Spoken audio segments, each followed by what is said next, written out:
लिए भी आश्वस्त आप चाहना चाहते हैं कि इस प्रखंड कार्यालय में परिसर में किसी भी प्रकार का ये जो घूस वगैरह का मामला सामने आता है ये नहीं प्रचलन में हो तो बेहतर हो, क्योंकि जो सैलरी आपको मिल रही है हमें लगता है पर्याप्त है। और उसके बाद भी ऐसा नहीं है, आप अगर चाहें तो इस राज्य को एक बेहतर दिशा देने के लिए यहां से उदाहरण सेट कर सकते हैं। और बाकी विधायक होने के नाते, विधायिका काम होने के नाते आपको हमारी आवश्यकता जब भी लगे आप कहिएगा। अगर आपको भी कोई इश्यू है, तमाम पदाधिकारी कर्मचारी कोई भी संबंधित आपको लगे कि नहीं आपका मसला विधानसभा तक आना चाहिए, आप बेचक कहिएगा। हम पदाधिकारी कर्मचारियों के भी मसले को विधानसभा में ले जाने का काम करेंगे। आपको जब भी हमारी जरूरत लगे कहिएगा। लेकिन आपसे हम यही कहना चाहेंगे, हमारा सबके हिदायत रहेगा कि जनता को किसी प्रकार से आपसे उदास नहीं जाना चाहिए। जनता को प्रखंड कार्यालय में निराश घर वापस नहीं जाना चाहिए। जब जनता अपने आवेदन को लेकर, अपने किसी कार्य को लेकर प्रखंड कार्यालय आए तो यहाँ उनके कार्य का समाधान हो, ये आपको हम हिदायत देना चाहेंगे। पुनः आज वीडियो महोदय के माध्यम से आहूत की गई इस बैठक में उपस्थित तमाम नावाडीह प्रखंड के पदाधिकारीगण, कर्मचारीगण, चूंकि अब आगामी 5 वर्षों तक हम दोनों यानी आप कार्यपालिका, आप लोग अस्थायी कार्यपालिका है और हम विधायिका कहते हैं, और कार्यपालिका और विधायिका परस्पर आगामी 5 सालों तक तो इस प्रखंड की विकास की रूपरेखा को तय करने वाले हैं। अतः आपसी मतभेद, आपसी मनमुटाव को, और हमें क्योंकि हम नए सोच के साथ इस चुनाव के मैदान में आए हैं, नावाडीह के इतिहास को भी हम जानते हैं, हालांकि अभी कहने की आवश्यकता नहीं है, लेकिन इतिहास रहा है कि जो लोग यहाँ विधायक रहे हैं और जो उनके समर्थक रहे हैं वो बलपूर्वक, दबावपूर्वक अपना कार्य करवाते आए हैं। तो मैं आज आपको एक विधायक होने के नाते इस बात के लिए आश्वस्त करता हूँ कि हमारा कोई भी कार्यकर्ता आपको गलत कार्यों के लिए कभी दबाव नहीं डालेगा, चाहे वो हमारा कार्यकर्ता रहे, चाहे हमारा समर्थक रहे। और कभी आप इस बात के लिए बाधित नहीं होंगे यदि आपके पास कोई भी योजना है, अगर वो आवास की योजना है और अगर हमारा समर्थक है, लेकिन उसके तुलना में अगर कोई विपक्ष का ही साथी किसी और को आपको कह रहा है कि इसका होना चाहिए, तो मेरा तुलनात्मक अध्ययन करते हुए आपको लगा कि नहीं, जो हमारे विपक्ष के सामने लेकर आए हैं जिस आवास के शख्स को और जिसकी बात कर रहे हैं, उनको लगा कि आप वोट जोड़ दे, तो निसंदेह हम विधायक केवल 94,000 जिन्होंने मत दिए उनके नहीं है, पूरे डुगरी विधानसभा के लोगों के विधायक हैं। अतः जो भी हकदार है पहला काम उनका कीजिएगा, इस पर कभी हमारा कोई दबाव नहीं रहेगा। इसी सभागार में बहुत सारे ऐसे पदाधिकारी कर्मचारी हैं जो शायद नावाडीह ब्लॉक के ही हैं, और हो सकता है कुछ लोग चुनाव में हमारे समर्थक भी रहे हैं, कुछ लोग हमारे विपक्ष में भी रहे हैं, तो इन सब सारी चीजों को हम 5 साल तक याद नहीं करेंगे। निसंदेह अगर आप, क्योंकि जाहिर सी बात है भारत एक लोकतांत्रिक देश है, आप भी चुनाव में इंटरेस्ट रखते हैं, और निसंदेह जब चुनाव आता है तब किसी का पक्ष लेते हैं, हालांकि सरकारी लोग नहीं लेते, लेकिन डायरेक्ट रूप से तो अब 2029 में हमारे विपक्ष में भी जाएंगे तो हमें आपको देने उसमें जो आपका विचारधारा रहेगा। लेकिन ये जो 5 साल है इसमें आपको हम आश्वस्त करना चाहेंगे, अगर आप हमारे समर्थक हैं लेकिन आप अगर गलत कार्य कर रहे हैं तो भाई आपको तिरस्कार रहेगा, लेकिन आप अगर हमारे विपक्ष में भी रहे हैं, हमारी विचारधारा को नहीं भी पसंद करते हैं, लेकिन अगर आपका काम ईमानदार है तो आपको मेरा नमस्कार रहेगा।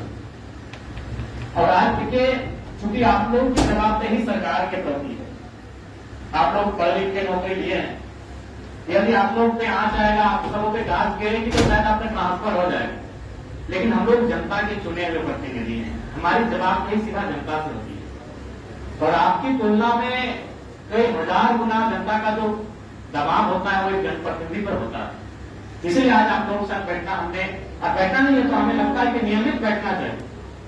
हमारी विचारधाराएं परस्पर, यहाँ तो विचारधारा कोई मतलब नहीं है, क्योंकि आप लोग राजनीतिक दल के नहीं है, आप लोग तो कार्यपालिका के अंग है, आप लोग प्रशासनिक कार्यपालिका है। कार्यपालिका भी 2 प्रकार की होती है, राजनीतिक एक प्रशासनिक है, तो प्रशासनिक कार्यपालिका के अंग है, आप लोग अस्थायी कार्यपालिका के अंग है। तो निसंदेह यहाँ कोई परस्पर विचारधारा का भिन्न होना भी मायने नहीं रखता है। यहाँ हमारा मत ये होना चाहिए कि नावाडीह ब्लॉक को हम लोग बेहतर कैसे करें। और चूंकि देखिए अगर आम जनता की बात करें कि आपको भी मालूम है, भले आज आप लोग पदाधिकारी के रूप में है, सरकारी कर्मचारी के रूप में है, लेकिन यहाँ तक आए हैं तो किसी ऐसे गांव से आए हैं, मिडिल क्लास परिवार से चलकर यहाँ तक आए हैं, तो आपको भी मालूम है कि गांव के लोग अनुमन 3 चीजों को जानते हैं। आज गांव के लोग ना बजट को जानते हैं, ना कोई विधेयक अभी वक्त बोर्ड पे चर्चा, अभी गांव के लोग नहीं जानते हैं, अभी कोई 1 महीना बजट सत्र पार हुआ, गांव के लोग नहीं जानते। गांव के लोग 3 चीजें जानते हैं, एक थाना, एक सीओ, एक बीडीओ। तो इसलिए चूंकि प्रखंड का बहुत बड़ा जिम्मेवारी है, प्रखंड से ही गांव सीधा जुड़ा हुआ है। गांव के लोग जिला भी नहीं जाते हैं, सामर्थ्य भी नहीं है, जिला दूर पड़ता है। गांव के लोग अगर कुछ समस्या होती है तो उनको लगता है कि प्रखंड कार्यालय में, प्रखंड परिसर में मेरी समस्याओं का समाधान है। इसलिए आप लोग अपने कार्यों को लेकर बिल्कुल गंभीर रहें। आज मैं अपना ही बात कहूं, देखिए अभी तक हम लोग खाना नहीं खा पाए। झारखंड कॉलेज में 11 बजे का टाइम था, आपको शायद 12 बजे का टाइम दिए थे। घर से सुबह 2 घंटा अपना आवास में जनता करना लगा। वहीं हम लड़कों को बोले कि मेरा जो भी ड्रेस है उसको गाड़ी भर लीजिए, रास्ता में वाटर बोर्ड पड़ता है, वहीं नहा धोन में वहीं गाड़ी में बैठे, जूता भी भर के रखे, अभी तक पहन नहीं पाए। कार्य को लेकर थोड़ा सा ललक रखिए, अपने कार्य को लेकर गंभीर रहिए, क्योंकि इस राज्य की जनता बड़ी उम्मीद के साथ हम पे आशा लगाकर बैठी है कि हमारे माध्यम से उनको न्याय मिलेगा, हमारे माध्यम से उनका काम होगा। इसलिए आज जितने भी प्रखंड परिसर में पदाधिकारी हैं, कर्मचारी हैं, आप निश्चित है राजनीतिक दबाव आप पर हमारा कभी नहीं मिलेगा। जो सही रहेगा उस काम को आप लेनी चलती। और अभी इतने पदाधिकारी आप कहिए कि हमने कभी टेलीफोन करके आपको ये कहा है कि जेएलपीएम का या फिर हमारा समर्थन है देख लीजिएगा, हमने ये कभी आपको नहीं कहा होगा। दिन में तो हमको लगता है कि 4 बार 5 बार हम वीडियो महोदय, सीओ महोदय से बात करते हैं। हम यही कहते हैं कि मामला संगीन है, जरा देख लीजिएगा, दोनों पक्षों को बुला लीजिएगा, क्योंकि हम पूर्वाग्रह से ग्रसित सोच नहीं रखते हैं। हम बदलाव के प्रति और बदलाव पर विश्वास करते हैं। अतः आप लोग जो कार्य है, आप अपने कार्य को गतिशीलता के साथ करिए। आपको भी अगर कहीं असुविधा लगे आपके कार्य में और उसमें आपको लगे कि नहीं विधायक जी से आपको मदद लेना चाहिए, तो आप बेशक हमारी मदद लें। आपको कभी ऐसा सिचुएशन आए कि कोई लगे कि आपको हमारे कार्यकर्ता हमारा नाम लेकर अगर आपके साथ कुछ ऐसा व्यवहार कर रहे हैं, तो आप हमसे सीधा संपर्क करें, क्योंकि हम उन सब चीजों को बर्दाश्त नहीं करेंगे। लेकिन उसके लिए आपकी भी जवाबदेही जो इस पर आपको तत्परता दिखानी होगी। देखिए अभी मान के चलिए ब्लॉक में तो मोटा मोटी 30-32 विभाग कितने हैं, वीडियो बात 15 विभाग है। लेकिन हमें लगता है अभी फिलहाल काम करने की आवश्यकता है जल विभाग को, क्योंकि अभी गर्मी सर पे है और पिछले साल की तुलना में इस बार गर्मी का प्रकोप बढ़ रहा है, बहुत ज्यादा गर्मी है। अभी आप परिसर से बाहर जाएंगे तो लगेगा कि हम दिल्ली में आगे बढ़े, ये नावाडी नहीं है। नवाडी यानी जंगल झाड़, हम नवाडी को जंगल झाड़ बोलते हैं, डुमरी को जंगल झाड़ बोलते हैं, तो चांदी को जंगल झाड़ बोलते हैं, लेकिन वहां इतनी गर्मी है, तो सोच के देखिए क्या दशा होगी लोग। इसलिए आपको अलग रहने की आवश्यकता है। और सीओ महोदय देखिए, जो जमीन संबंधित मसले हैं, ये मसले आप देख रहे हैं दिन प्रतिदिन बहुत गंभीर होते जा रहे हैं। कागज गिने का, दखल गिने का, एक जमीन पर 4 लोग दावा कर रहे हैं, तो ये बहुत गंभीर विषय है। इन पे आपको हमेशा सचेत रहने की आवश्यकता है।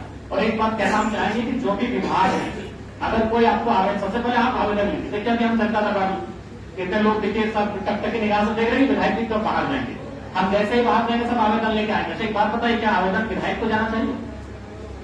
आवेदन कभी विधायक को नहीं जाना चाहिए। विधायक का जो विभाग है आवेदन उनको जाना चाहिए। हमारे पास कौन सा आवेदन आना चाहिए? जो हमारा मत होगा उसके लिए।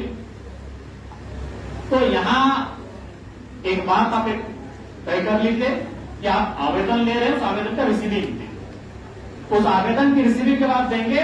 तो अगर बाय द वे अगर आप काम नहीं करते हैं तो कोई भी जो आवेदक है वो रिसीविंग लेकर हमारे पास आएगा, फिर हम आपसे बात करेंगे भाई ये 15 दिन पहले आपको आवेदन प्राप्त हुआ था, अब तक कार्य क्यों नहीं हुआ, विधायक डायरेक्ट आवेदन क्यों लेंगे, उस पर अपना फॉरवर्डिंग क्यों करेंगे? आप लोग उनको आवेदन का अवसर दें। जो विभाग है, जो आपकी योजनाएं हैं, आप उनको आवेदन करने का अवसर दें, उस आवेदन को आप एक्सेप्ट करें और उस आवेदन में जो आपको उचित लगे यथोचित उसका दिशा में कार्रवाई करें।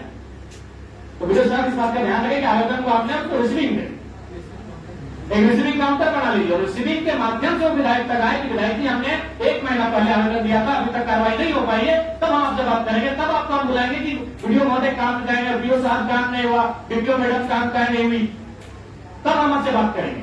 लेकिन पहला प्रयास ये होना चाहिए कि जो विभाग के पदाधिकारी हैं उनको काम करना हो। आप पहले आवेदन लेंगे कि भाई यहाँ चापाकल नहीं है, यहाँ नहीं है, मरम्मती होनी चाहिए। जब वो 10 दिन 15 दिन हो जाएगा तब हम आपसे बात करेंगे। इसके बाद अभी तक आप मरम्मती नहीं कर पाए, इस बात का ध्यान रखें। बाकी निश्चिंत रहे, जो ईमानदारी से काम करेंगे उनका हमारा नमस्कार रहेगा। लेकिन अगर हमारे पास शिकायत आएगी तो फटकार में भी देरी नहीं होगी, इस बात को भी आप लोग ध्यान रखेंगे। चलिए आज ज्यादा समय नहीं लेंगे। आशा करते हैं कि नावाडी प्रखंड को हम लोग एक इस राज्य के 264 शायद प्रखंड है, उनमें आशा करेंगे कि यहाँ का जो पदाधिकारी है और यहाँ की जो योजनाएं है, यहाँ की जो कार्यशैली है, हम लोग कम से कम टॉप 10 में आने का प्रयास करेंगे। ये मिल के हमें संकल्प लेने की आवश्यकता है। सही बात है, आज एक दिन सबका रिटायरमेंट होगा, लेकिन रिटायरमेंट के समय लोग आपकी पूंजी को नहीं, आपके व्यवहार को याद करेंगे। रिटायरमेंट हर किसी को लेना है, दुनिया से तो बाद में लेना है, लेकिन अपनी सेवा से पहले लेना है। तो जब आप अपनी सेवा से रिटायरमेंट लेंगे और अपने गांव में जाएंगे, अपने कस्बों में जाएंगे, अपने टोलों मोहल्लों में जाएंगे, तो लोग कम से कम आपके कार्य को, आपके व्यवहार को याद करें और उसके लिए आपके मन में, हृदय में सम्मान हो, इसलिए काम करना है। बाकी पूंजी के लिए आपको याद नहीं करेंगे। इसलिए हम इतना तो विश्वास है कि आपको जो सरकार के माध्यम से सैलरी मिलती है वो पर्याप्त है आपके परिवार के भरण पोषण के